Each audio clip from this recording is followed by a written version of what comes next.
मैं डॉक्टर संजय श्रीवास्तव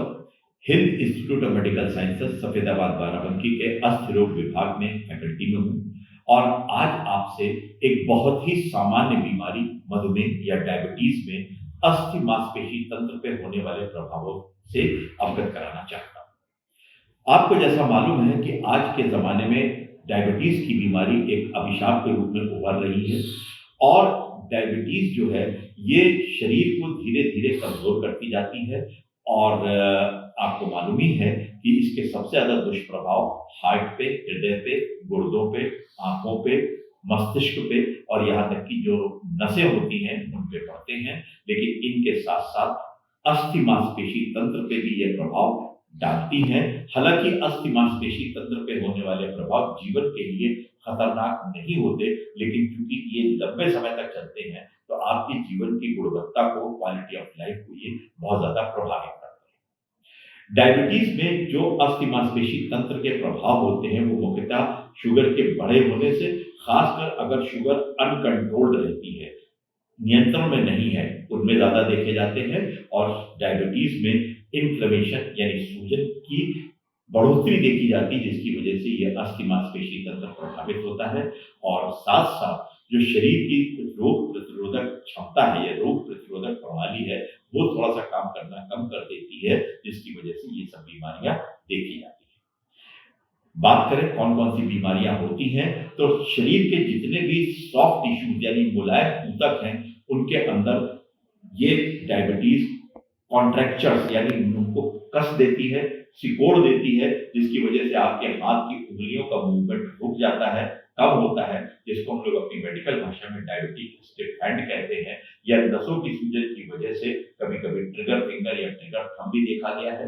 हाथ की कलाई में एक टनल सी होती है जिसको हम लोग कार्पल टनल कहते हैं, उसके अंदर एक बहुत इंपॉर्टेंट नस पड़ी होती है जिसको मीडियन नर्व कहते हैं। जब वो मीडियन नर्व पे प्रभाव पड़ता है या कहीं से दबाव आता है, वो नस अपना काम करना कम कर देती है और हाथ के बाहरी हिस्से में सुन्नपन या कमजोरी आ सकती है।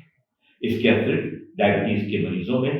जितने भी मुलायम ऊतक हैं, जैसे कि मांसपेशियां हैं, जैसे कि तंतु हैं, लिगामेंट्स हैं, टेंडन्स हैं, इनकी सूजन भी हो जाती है या कैल्शियम का डिपोजिशन हो जाता है, जिसकी वजह से दर्द और दूसरी परेशानियां भी मिलती हैं। हड्डियों में डायबिटीज के केसेस में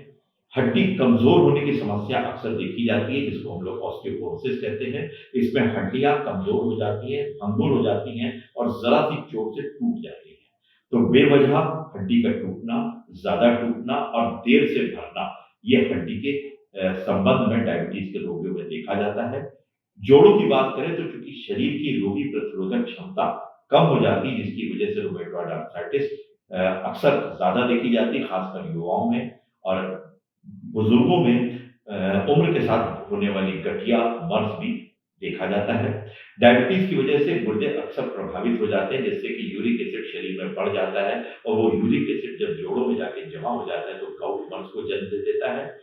तीसरी एक और बहुत खतरनाक कंडीशन होती है, वो होती है जब डायबिटीज में जो रक्त प्रवाह वाली नालियां हैं वो थोड़ी सी ब्लॉक सी हो जाती है, रक्त का प्रवाह कम हो जाता है या नसों में सुन्नता आने लगती है, नसों का काम करना कम हो जाता है, तो जिसकी वजह से छोटी मोटी चोटें जो हाथों पैरों में लगती रहती हैं वो पता नहीं लगती, जख्म धीरे धीरे गहराते जाते हैं, इन्फेक्ट हो जाते हैं और धीरे धीरे जोड़ और हाथ पैर काम करना बंद कर देते हैं, जिसको हम लोग अपनी भाषा में शार्पेट ज्वाइंट कहते हैं। मांसपेशियों की बात करें तो मांसपेशियों में जब डायबिटीज अगर अनकंट्रोल्ड है तो उनके अंदर मांसपेशियां बहुत तेजी से क्षरण होता जाता है, जिसको हम लोग अपनी भाषा में डायबिटिक सार्कोपीनिया कहते हैं। आदमी का वजन गिरता चला जाता है, आदमी दुबलाता चला जाता है और मांसपेशियां कमजोर होकर के आदमी को थकान की स्थिति में जल्दी ले आती है। इसके अतिरिक्त जैसे हार्ट में रक्त धमनियों में प्रवाह रुकने से हार्ट अटैक आता है, इसी तरीके से मांसपेशियों में भी किन्हीं कारणों से वो जो रक्त प्रवाह होता है वो धमनियां जो है वो कहीं ना कहीं बाधित हो जाती हैं और मांसपेशियों का एक हिस्सा जो उस रक्त को पाता है वो मर सा जाता है, जिसको हम लोग अपनी भाषा में डायबिटिक इंफाक्शन या डायबिटिक मायोनेक्रोसिस कहते हैं। अगर आपको अस्थि मांसपेशी तंत्र में डायबिटीज के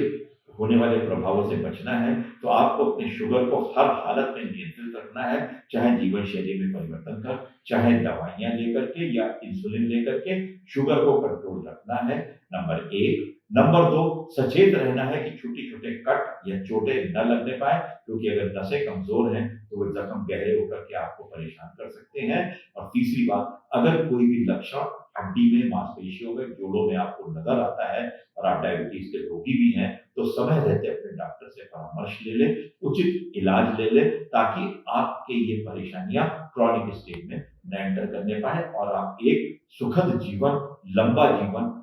पा सकें और आप विकलांगता से भी बच सकें। धन्यवाद।